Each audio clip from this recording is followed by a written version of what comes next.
Hey, what's up guys? It's Tony and today we're going to do a water pump for a 2018 Silverado. This also applies to other 5.3s, a GMC, and also a Chevy. As you can see over here, we do have the water pump. The reason we're going to change this water pump is because it was making a loud noise from the water pump area and it was leaking. First off, we got to take out the intake and we got to take off this clamp over here. We got to take off these hoses that are on the side and this other clamp from the other side of the intake. To start off, we're going to go ahead and remove this hose. You push down in the bottom, the white tab, and it should come right off. As you can see on this other side as well, you push down on the tab, and it comes right off. Okay, now we're going to take off this clamp with an 8mm socket or a flathead. You could go ahead and take it off. Take off on this side as well. And once you take it off, you want to slide back the intake like that. And after that, the whole intake should come off in one piece. And once you take it off, go ahead and set it and put it to the side. This will allow us to have more clearance to work in our designated area with the water pump. As you can see, now we have more space for our water pump. Now we're going to have to take off our serpentine belt. And to do this, we're going to have to put in a 1/2-inch drive, ratchet, and go ahead and turn it and put tension towards the left side or towards the passenger side of the engine. All right, guys, now that we loosen the belt, you want to go ahead and take it off. And also, you want to make note of the way it was routed. All right, if anything, you could go ahead and rewind this video and see the way it was routed. We want to take it off and go ahead and slide it to the side and put it in a dry place to make sure it has no contaminated from any oils or any type of coolant. All right, once we take off the belt, we want to go ahead and put it to the side and set it in a dry place where it doesn't get contaminated. Now we have all the space we need, and we took off the drive for the water pump. As you can see, our water pump is making noise once you spin it, as well as you can see the excess play it has. As you can see right there, it has a lot of play, which is not good. That's not a good sign. It will cause the water pump to leak, get damaged, and also make noise. To take it off, we need a 10mm socket. And we're going ahead and loosen up all of the 6 bolts it has. All right, you want to loosen up one by one. Now we're headed over here to our second one. You want to make sure the socket you have, it's a little bit long, so you have enough space to reach to the back of the bolt heads and take them off. The torque on these bolts are very low. They're not high, so you could do it with a small ratchet as well. Now we're going to speed up the process. As you can see, once we loosen up all of your 6 bolts, I'm over here using an electric ratchet to go ahead and drive them out, all 6 bolts. All right, also you want to make sure you put something underneath to go ahead and catch all the fluid that comes out. All right, take them off each one by one. Now we get to the last one. Once we take it out, now we go ahead and pull on the pulley and the whole water pump should come off. So you can see all the coolant falls down, and I stated before, recommend putting something on the bottom so it can go ahead and drain and pick up the coolant.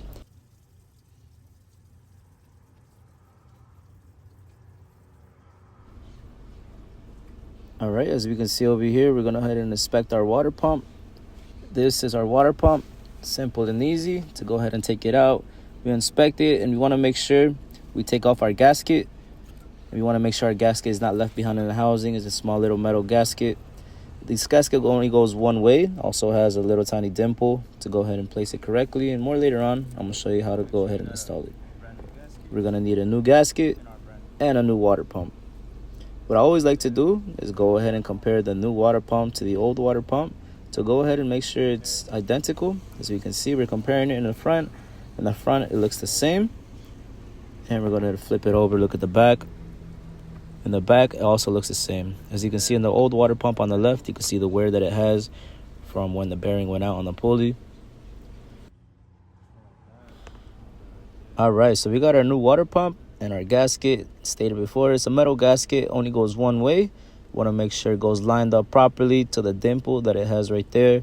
And this dimple, we want to make sure it's crucial and set properly, because on the housing, it also has a dimple, as you can see right there. I'm go ahead and show you guys more closely.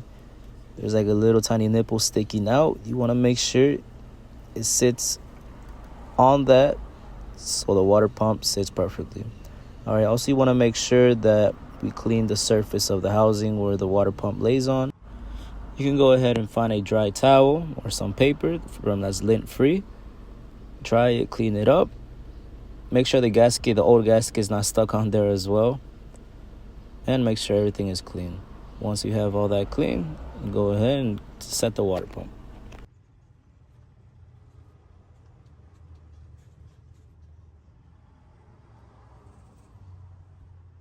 These are the bolts that we took out. As you can see, they have Loctite. So we're going to go ahead and put a little bit of blue Loctite on it. Just put a little bit, and I'm going to show you how much I put on. You could put on a little bit less. I think I went overboard and put a little bit more. But it should be good, and we want to do that with all 6 bolts when we go ahead and put it in. Okay, so for what I did over here, as you can see, I put in one of the bolts in, and I also lined up in the back the gasket that it has. You want to make sure it's lined up so it holds it. And you want to make sure the gasket's set in the right position. Once you have that, go ahead and line up your water pump to the housing and make sure the gasket's still in place. That's why we installed that first bolt, so everything can line up properly. I lined up the top bolt first, the one that's next to the dimple. So you want to make sure that's lined up properly and your gasket is set in place and is correctly mounted onto the water pump housing so the gasket is aligned in its proper position. As mentioned previously, the water pump only goes in one way. There's a slot and an insert that only sets in one way, so the water pump should fit directly on that little tiny dimple and it should go in smooth. Once you've set your first bolt in, you're ready to go ahead and install all the other bolts, and they should all go in smoothly.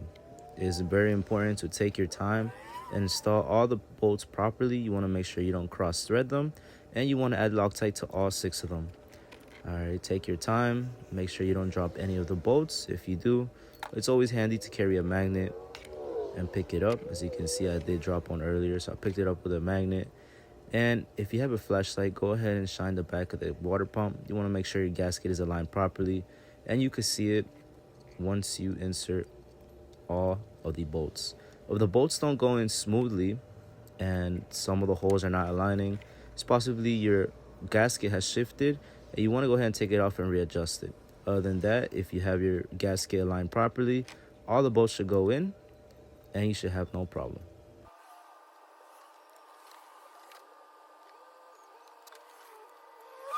All right, now since I have hand tightened all of the bolts, I went ahead and drove them in with my electric ratchet in a star pattern. You want to make sure you walk in the pump with a star pattern. As you can see, after I walked them all in, I went ahead and slightly tightened them and torqued them down using my hand ratchet. Went ahead and did a star pattern as well. Of course, these water pumps have very low torque, so I would recommend tightening them by hand. After I did my star pattern, I went ahead and went over them all over again with the ratchet just to make sure all of them are fully tightened and they're not loose.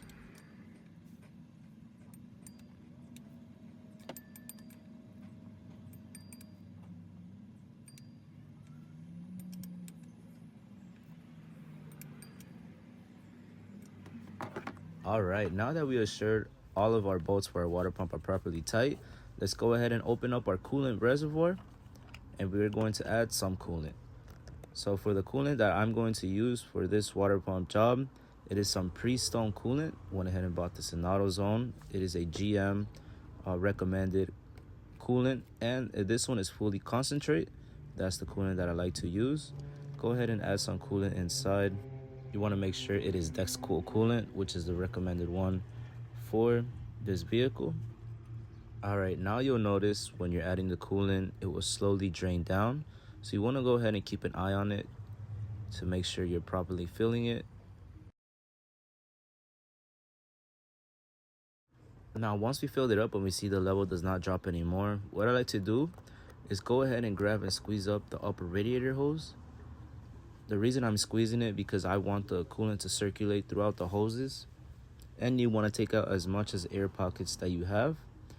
So you can see once you squeeze it, the coolant circulates and the coolant level starts to drop. That means the coolant is now circulating. We also have the bottom radiator hose, which I go ahead and squeeze to make sure that the coolant circulates throughout the whole cooling system. Now that the coolant has dropped, go ahead and add more coolant and make sure it is adjusted at the proper level. Take your time and go ahead and make sure the coolant goes into the coolant reservoir, as it may spill all over the place, as you can see. Let's go over to our water pump now. Since now the whole cooling system is filled with coolant, let's go ahead and spin it around. And as you can see, there's no coolant leak present as of now. There's no more play in the water pump, so everything checks out fine. As we can see, there's no leaks right now, but currently there's no pressure in the cooling system, so we won't fully know if there's any leaks until we have the car running. But as of now, there is no leaks present. That means your gasket is probably sealing correctly.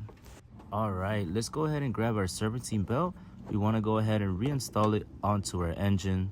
If you guys don't remember the routing of the serpentine belt, you could always go ahead and rewind the video when we first took it off and refer to our routing in the beginning. I also like to take a picture to go ahead and for reference, just to make sure I don't forget the routing of the serpentine belt. All right, now that we went ahead and put back our serpentine belt, let's go ahead and put back our intake.